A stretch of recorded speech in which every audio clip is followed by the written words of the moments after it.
গাছে ধরে আছে যেন কামানের গোলা। বৈশ্বিকভাবে এই গাছের নাম রাখা হয়েছে ক্যাননবল ট্রি। শুনতে অস্বাভাবিক মনে হলেও সত্যি, এমন গাছ রয়েছে খোদ রাজধানী ঢাকাতেই। সম্প্রতি তাতে দেখা মিলেছে ফুল ও ফলের। স্থানীয় ভাষায় বিরল প্রজাতির এই গাছের নাম নাগলিঙ্গম। অদ্ভুত সুন্দর এর ফুল, বেশ আকর্ষণীয়। ফুলগুলো দেখতে অনেকটা সাপের ফনার মতো। ফুল থেকে হওয়া ফল বেশ গোলাকার, যা দেখতে কামানের গোলার মতো। গোলাকার দেশি বেলের মতো এই ফল আকারে অনেকটাই বড়। ধারণা করা হয় বাংলাদেশে এই গাছের নাম নাগলিঙ্গম হওয়ার কারণ হিসাবে দায়ী এর সাপের ফনার মতো ফুল। তবে সাধারণত বেশিরভাগ উদ্ভিদের ফুল শাখায় হলেও এ গাছের ফুল ফোটে গুঁড়িতে। গুঁড়ি ফুঁড়ে বের হয় ছড়া, তাতেই ফোটে শত শত ফুল। ফুল ভর্তি গাছ দেখলে মনে হবে কেউ বুঝি গাছের কাণ্ড ছিদ্র করে গেঁথে দিয়েছে ফুলগুলোকে।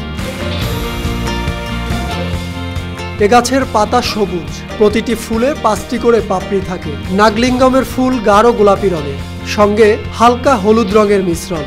পাপড়ি 6টি গোলাকার কুল্লি পাকানো, যেন ফনা তোলা সাপ। ফুলগুলো বেশ বড় বড়, এক কথায় দেখতে অসাধারণ। বছর জুড়ে ফুল ফুটলেও সাধারণত বেশি দেখা যায় চৈত্র থেকে জ্যৈষ্ঠ মাসে। বিরল প্রজাতির এই গাছ ভরপুর ঔষধি গুণে। গাছের ফুল ও রস ব্যবহার হয় চর্মরোগ সহ নানান রোগ প্রতিরোধে। এ গাছে রয়েছে অ্যান্টিসেপটিক, অ্যান্টিবায়োটিক ও অ্যান্টিফাঙ্গাল ঔষধি গুণ।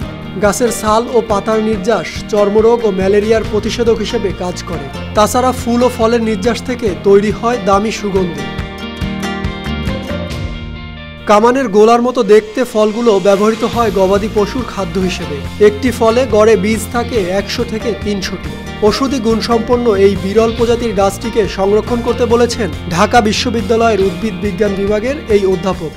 এগুলিকেও কিন্তু আমাদের রক্ষণাবেক্ষণের ব্যবস্থা নিতে হবে, কারণ ঔষধি গুণ সম্পন্ন যে গাছগুলি আছে, ভেষজ গুণ সম্পন্ন, তার থেকে যে বাই প্রোডাক্ট যেগুলি হয় সেগুলি সাধারণত বিদেশ থেকে আমদানি করে ফার্মাসিউটিক্যাল কোম্পানিগুলি কিন্তু অনেক টাকা ব্যয় করে। সেই ক্ষেত্রে এইগুলি যদি আমরা আলাদাভাবে কনজার্ভ করে আমরা রক্ষণাবেক্ষণ করতে পারি, অবশ্যই আমাদের ভবিষ্যতে ফার্মাসিউটিক্যাল ইন্ডাস্ট্রিতে ব্যবহার করতে পারি।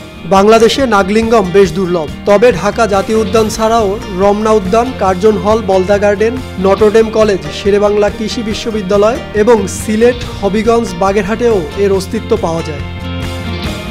সাকিব হাওলাদার, RTV।